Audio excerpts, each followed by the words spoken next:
Magandang araw Pilipinas! Narito ang Sa Ilalim ng Dilim Podcast.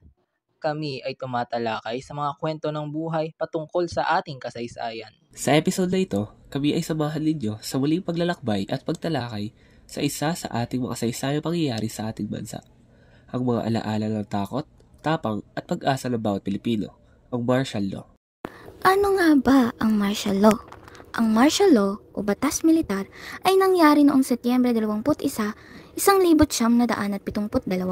sa bisa ni dating Pangulong Ferdinand Marcos Sr. Ito ang panahon kung saan nasa hukbong militar ng bansa ang kapangyarihang mamuno at mamalakad. Sa ilalim ng batas militar, maraming karapatang pantao ang nilabag. Libo-libong Pilipino ang ikinulong at pinatay at ang media o pamahayagan sa bansa ay pansamantalang pinatahimik. Ngunit, sa gitna ng madilim at madugo pagkakabilanggo, hindi pa rin matatalo kung ano ang tama at mga karapatang ibinigay sa atin. Kaya, halina't ating saksihan ang mga kwento ng mga taong nalampasan ang mahigit 2 dekada na paghihirap sa kanila ng Administrasyong Marcos. Ano ang sistema noon sa Maynila? Dahil sa tampunong militar at sasakop ng buong Pilipinas, hindi lamang ang Manila, mahigpit at lahat ng bawal ay pinatutupad nila at hindi ko pwedeng suwayin na kagustuhan ng mga namumuno sa militar at namumunong politiko na nag-iisa sa Ferdinand Marcos Sr. Bawat lugar may checkpoint at kapag hindi ka huminto ay kukulatahin ka o sasaktan ka. At nakakatakot noon kasi bata pa ako, hindi pa buo ang loob ko na kung ano ang dapat kong gawin. Pero pangarap ko maging sundalo, kaya tinignan ko na lang ang sitwasyon kung ano nga ang martial law sa panahon noon. Napakalaking pagkakaiba sapagkat ngayon ay kayapa ang lansangan at nakakabuhay ng matiwasay, malaya at nakakagawa ng kagustuhan ang bawat mamamayang Pilipino.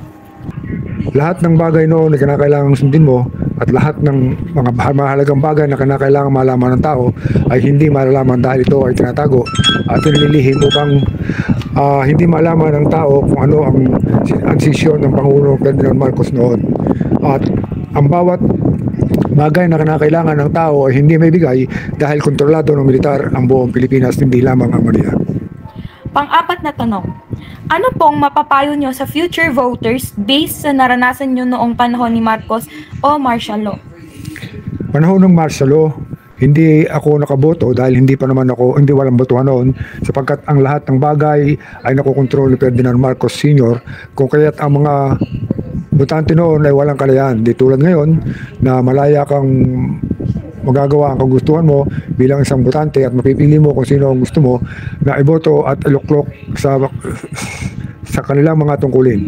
Pero ang may papayo ko, kailangang maging matalino, mapanuri at maging malaya ang kaisipan upang makita at malaman kung ano ang kinakailangan sa kinabukasan ng mga kabataang hindi pa botante.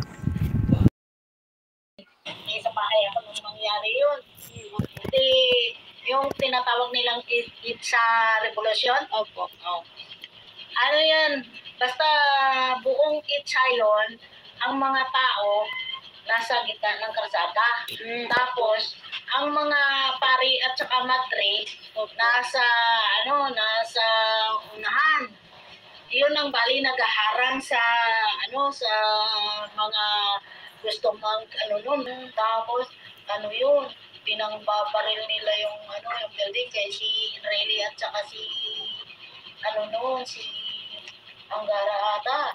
Nagtago yun sila sa may sa Talibits, doon sa lupain ni Rayleigh.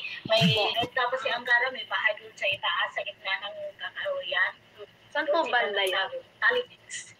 Sa Luzon po, sa lugar ng Nasugbo, Batangas. Batangas po. Sa mga kwentong ating narinig, malinaw na ang martial law ay hindi lamang bahagi ng kasaysayan. Ito ay bahagi ng ating pagkatao bilang mga Pilipino.